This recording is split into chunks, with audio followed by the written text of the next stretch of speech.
Hey everybody, it's Peter, and this is amazing, first of all. This is the Piaggio MP3 500 HPE, and it's a tricycle that you can ride like a motorcycle, but it has stability. And in this review, we're gonna try to cover some of the things the other videos don't cover. We're gonna talk about why it exists, at least why I think it exists, who it's good for, and we're also gonna go in depth into some of the features here so you can see things that hopefully you don't see in other videos.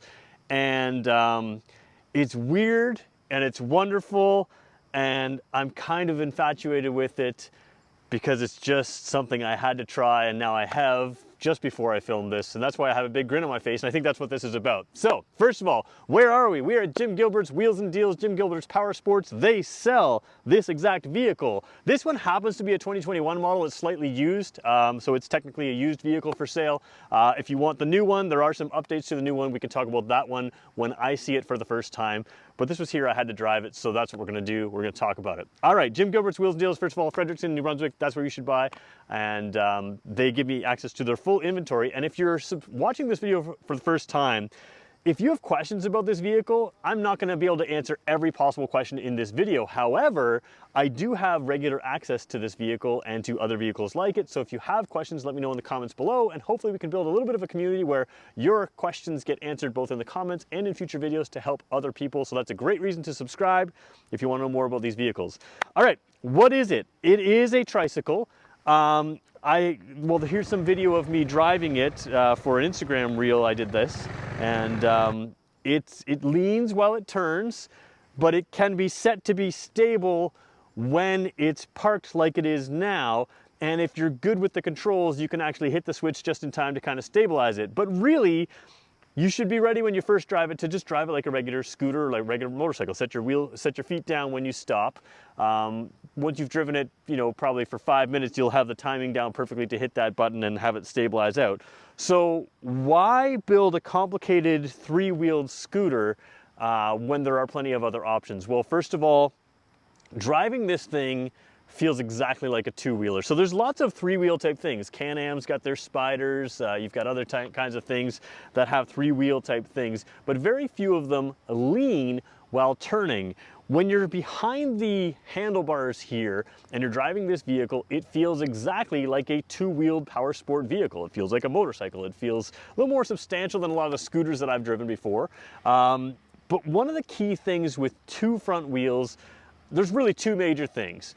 If your front wheel has traction issues in braking or in steering on a two-wheel vehicle, it's not good. You can usually handle the rear wheel locking up. You can slide a little bit. It's certainly not, it's disconcerting when that happens.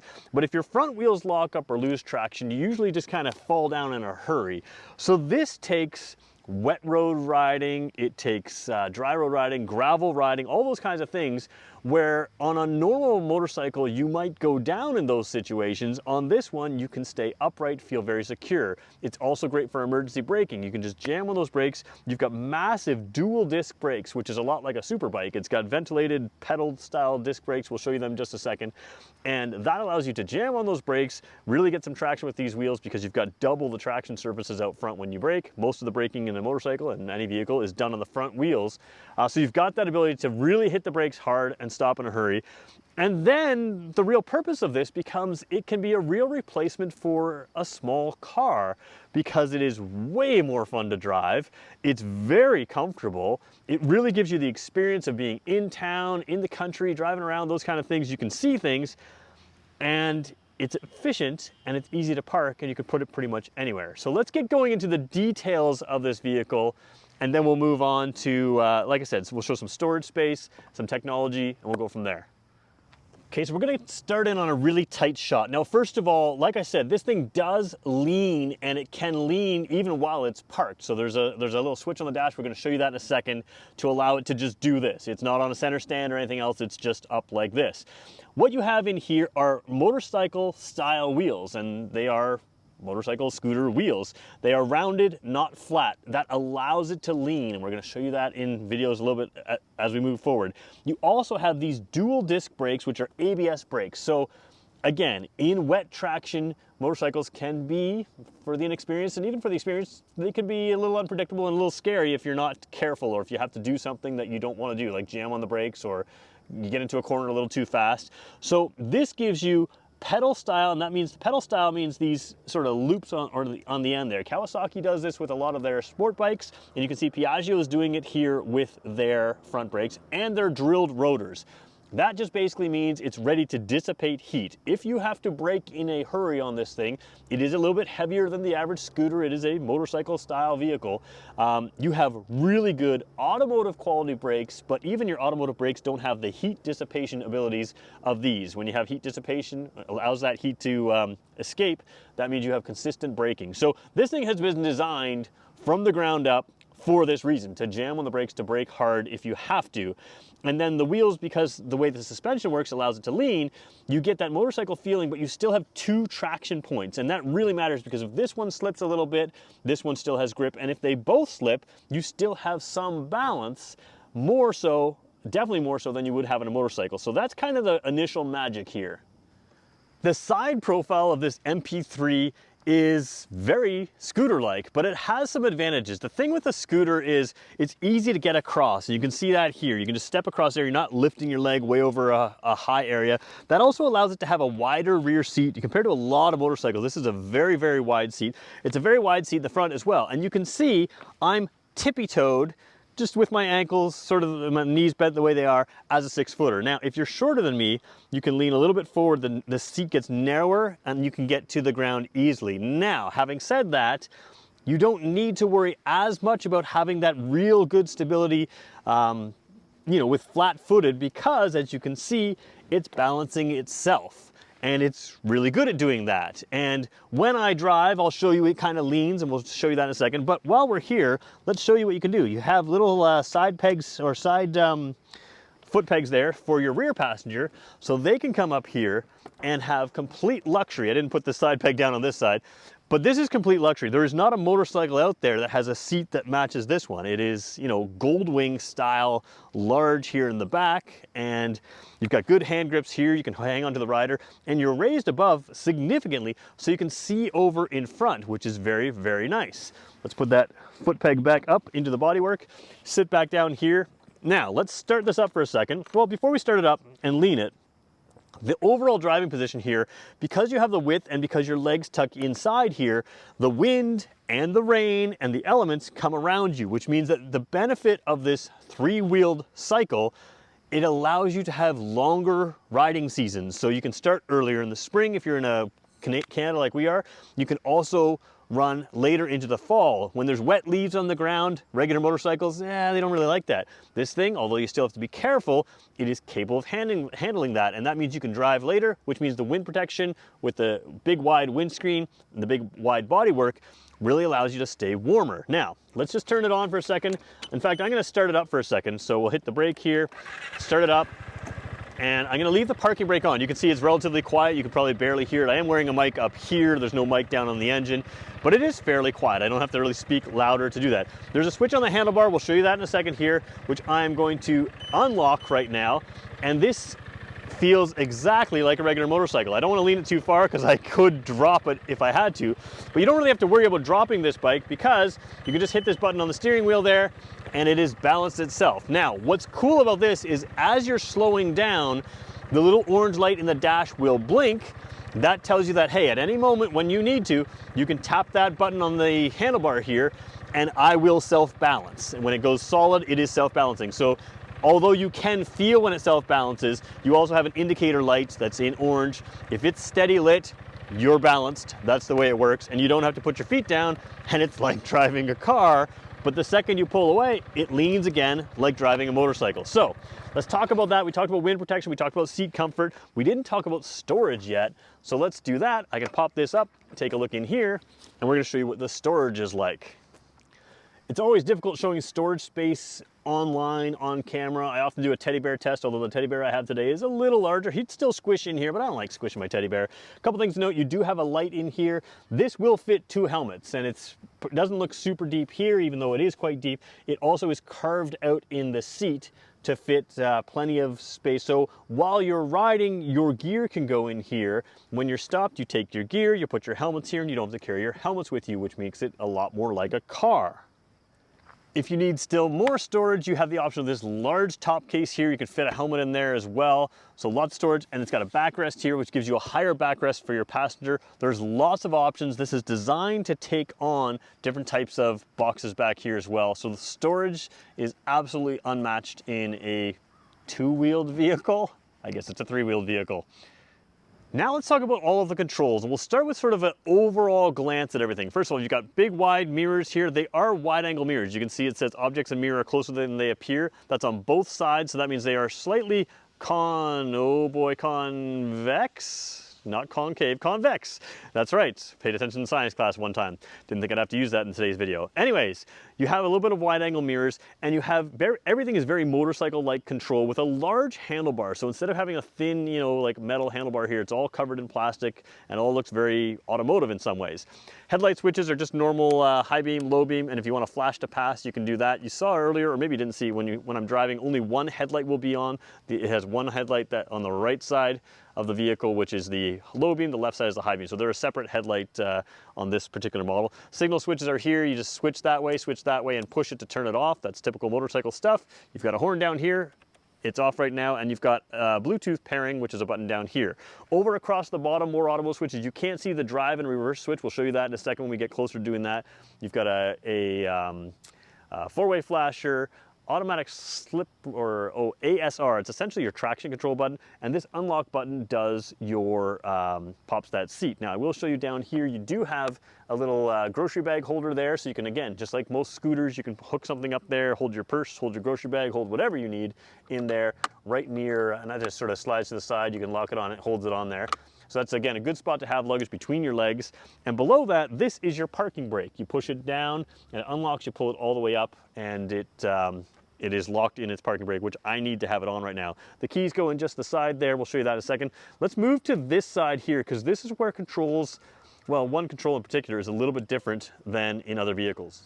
All right, this is your throttle side. If you've never driven a motorcycle before, this is typical stuff, except for one button. So let's just talk about typical stuff. This is your engine kill switch. Most motorcycles, I think they're required by law to have it, so it will not start if it's up like that. It will start if it's down like that. This is the start button. You can start it by pressing that in, holding it, same as you would starting a car.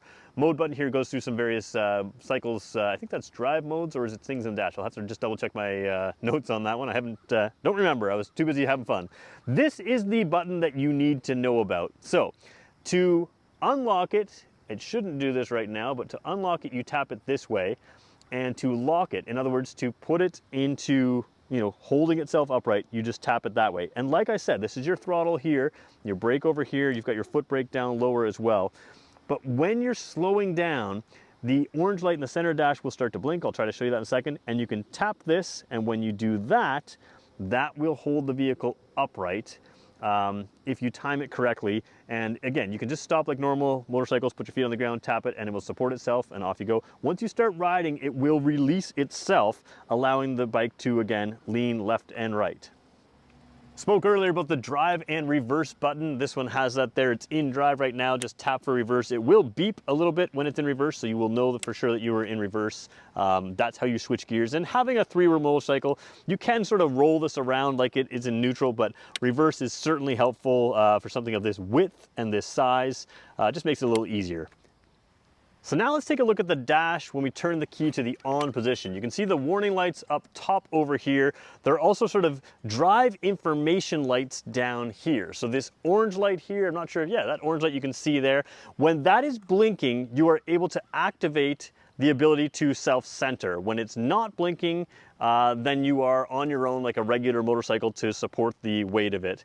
You can see there's a red light there. That is the parking brake. Now I am going to start it up here for a second.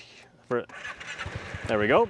So I've started it up here. Now I do have the tripod touching the side of the vehicle. So in here you've got 222 total kilometers on here, 10, 15, 22 degrees Celsius, 140 kilometers to empty. You can change that, or 140 kilometers left on the range. Fuel tank is not fully full on this one, so you do have more. Now I am gonna unlock the tilt here. So I'm gonna pull this to the side and, oh, I have to put the brake on, there we go. Put the brake on, pull it to the side. Now I still have the parking brake on. Now you can see that orange light flashes there. I am leaning the bike probably out of frame a little bit. I don't want to go too far to the right side because I have the camera tripod touching.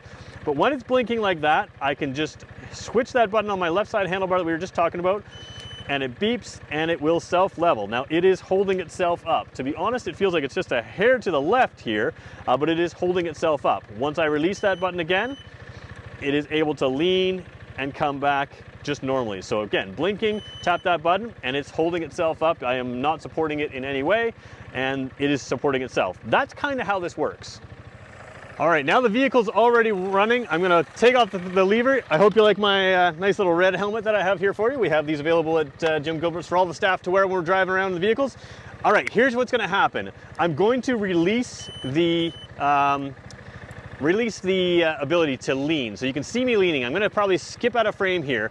When you're driving this, at slow speeds, you're gonna turn towards the turn just like you would on a bicycle. When you're at higher speeds, all motorcycle riders know that you kind of push steer. This push steers normally, unlike something like a Can-Am Spyder where you have to turn, or an ATV where you turn in the way that you're going. This push steers like a normal motorcycle. So hopefully I'll keep my microphone, hopefully I won't go out of range. We're gonna come back a little quicker and I'll show you sort of how it looks. We'll probably edit out a little clip here, but we'll show you what it looks like. All right, I'm not sure if you can see me or hear me, but if you can hear me, you can see there I am leaning, no problem, hit the brakes, and then the light starts flashing. I'm gonna hit it up and it's balanced itself, and there you go. I never put my legs down because in the peripheral vision, I can see that light blinking. I know I can tap that button and it can keep itself upright.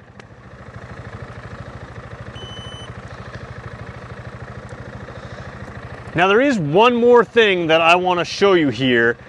When I'm stopped like this, let's say it's a stoplight, I did flick that switch to keep it level. I didn't have to put my feet down. When you pull away, you don't have to release it with a switch. I could right now release it with a switch and have to put my feet down, but as soon as I start to drive, I'll try to show you here, hopefully I'll stay in frame. Once I drive, it turns off and I can lean away and I never have to hit that switch. So it's a pretty cool system where once you slow down like I am right now, you can come towards the camera. I can see that blinking, so I'm gonna keep it upright. It beeps for a second and it feels weird, but it will stop. It's just the weirdest thing. So let's wrap up this vehicle by talking about who this bike is for and who it's not for. First of all, this is not your typical scooter. If you're into a lightweight, small scooter, this isn't it. This is still a bigger, heavier type bike. However, that self-leveling, self-centering ability takes the weight problems out of this bike for a lot of people. So you can drive this around town the same way you can a little lightweight scooter. It's still very maneuverable. It's very short, even though it's, it seems like, quite long. It's not a big vehicle to drive around in town. It also expands that scooter type typical driving scenario. This is a very good country road cruiser. It's a very capable highway cruiser as well. It's got enough power to take 2 people on the highway. If it were me, I would take 2 people primarily on backcountry roads. I think it's more scenic, I think it's more fun, and I think that's where the benefit of this steering ability happens. I think when you have a little bit more of those uneven roads, a little bit more of those the tighter type turns, areas where you're gonna have to brake more often, that's where the real benefit of this is. If you want something that's just gonna cruise on the major interstate highways or the major cross-Canada highways, I don't know that this has a benefit over a 2-wheel motorcycle that may be able to offer you that comfort. But certainly in town, country roads, 1-person or 2-person, this is as fun as a sport bike, and I mean that in a totally different way. A sport bike is fun because it is quick and fast accelerating.